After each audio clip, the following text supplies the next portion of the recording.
పిఠాపురంలో జరుగుతున్న జనసేన సభలో పవన్ కళ్యాణ్ కు పెద్ద అవమానం జరిగింది. ఓవైపు డిప్యూటీ సీఎం ప్రసంగిస్తూ ఉండగానే మరోవైపు కార్యకర్తలు సభ నుంచి వెళ్లిపోతున్నారు.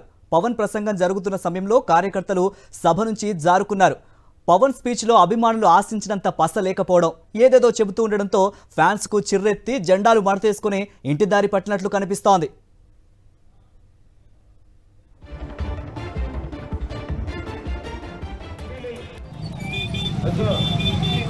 రాజకీయాల మీద చాలా మంది కట్టర్సలు చేసిన వాడిని కాదు. 2009లో అప్పుడు రాజకీయ ప్రస్తావన 2003లో పిఠాపురంలో జరుగుతున్న జనసేన సభలో పవన్ కళ్యాణ్ కు పెద్ద అవమానం జరిగింది. ఓవైపు డిప్యూటీ సీఎం ప్రసంగిస్తూ ఉండగానే మరోవైపు కార్యకర్తలు సభ నుంచి వెళ్లిపోతున్నారు. పవన్ ప్రసంగం జరుగుతున్న సమయంలో కార్యకర్తలు సభ నుంచి జారుకున్నారు. పవన్ స్పీచ్ లో అభిమానులు ఆశించినంత పస లేకపోవడం, ఏదేదో చెబుతూ ఉండడంతో ఫ్యాన్స్ కు చిర్రెత్తి జెండాలు మడతేసుకుని ఇంటి దారి పట్టినట్లు కనిపిస్తోంది.